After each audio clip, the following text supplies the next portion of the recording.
of football. The football career of Richmond's top ruckman Neville Crowe effectively ended in this second semi-final against Carlton back in 1967. Crowe, who was playing his 160th match in a distinguished career for the Tigers, was reported for striking Carlton ruckman John Nichols. These were the days before televised evidence was admissible at VFL tribunals, and despite his pleas of innocence, Crowe was suspended for 2 matches and missed playing in Richmond's 1967 premiership team. In fact, he never played again. Crowe followed in the tradition of Dyer, Morris and Wright, all great Richmond ruckmen. He won all awards except the Brownlow in 1961, came fourth with Darryl Baldock in 1966 and won 3 Best and Fairest awards.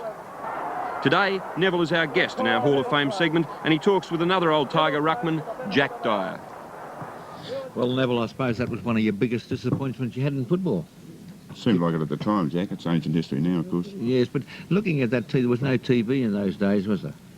Well, there was TV, but they wouldn't bring it in, which is unfortunate. It was unfortunate. When you look at that over again, you missed him by about 3 inches.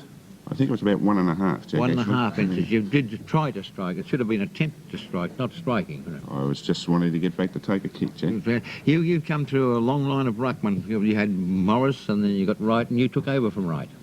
Yes, that's correct, Jack. Yes, Roy gave me a lot of help early too. Did he? And yep. Now you are assisting down at Richmond teaching the other players. Yes, trying to get back into it again this year, Jack. Had a lot of good experiences there last year with the Ruxton Rovers, and again this year starting now. Neville, you stepped out of football. As soon as you was disqualified, you stepped out. Do you think you stepped out too quickly? Not really, Jack. I've thought about that quite often, but I had other priorities that came into it at that stage of proceedings with a business that I was just getting started, and I don't look back with any regrets having finished. You can't have an instant replay on your life, of course. You certainly can't. And those players you played with down there, you came from a Richmond side that couldn't fire at all, and gradually built into a side that was a very powerful one. Was it the best side you played in, that one you got rubbed out in? Oh, by far. The 67 side was a sensational side, Jack. It came along when we had Len Smith came in, and he started to get the correct sort of feeling around the club, and then unfortunately he passed away, and then Tommy came to a ready-made championship side really, and they just demoralised everybody in 67. You had a lot of great players you had to play against there. Who gave you the most trouble? So there was Palmer, there was Nichols, there was a few of them around the place who were top ruckmen, really top ruckmen. Now, who gave you the most trouble? Well, it wasn't either Polly or Big John. I seem to have a pretty good record against those guys, but I remember one character that gave me not only trouble but a tremendous thrashing was Jeff Leake, who's a good friend of all of us here.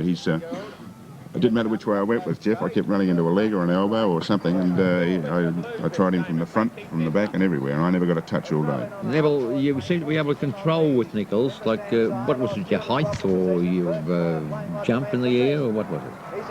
I'm not sure, Jack. I think really building yourself for those big-time occasions when you're playing on top players, it's same in any sport. It seems to bring out the best in you, and that's fortunately that's what happened with those two guys. Now, you were out of football. You went out of football for a while. You know, you never saw football for quite a while. Is that right or not? Yes, that's true. I faded right out. How did you look when you came back and had a look at it?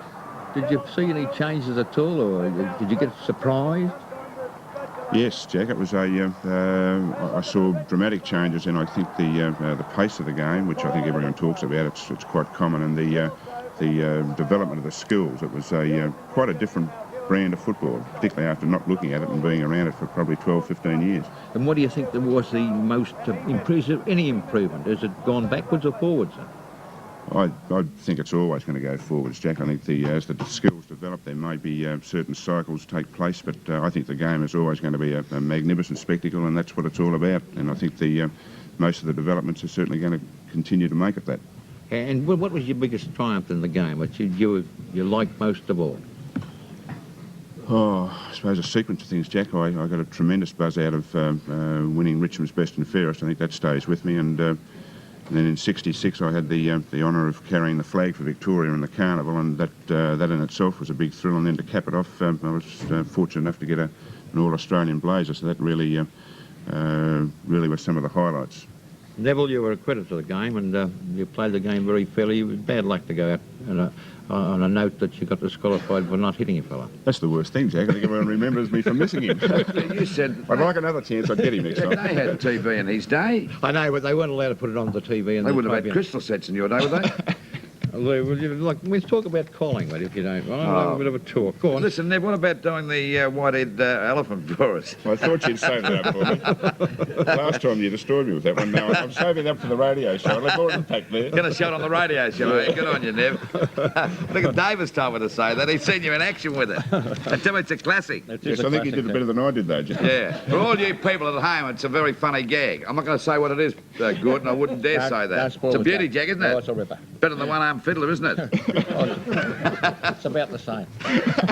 Hey, look, Nev, we'd like you to take back this lovely tanker from the Carlton United Breweries to remind you of your trip in here to the Hall of Fame at World of Sport. That's great. Thanks, Good on mate. you, Nev. Thank you. Neville Crowe, one of the great ruckmen of the game.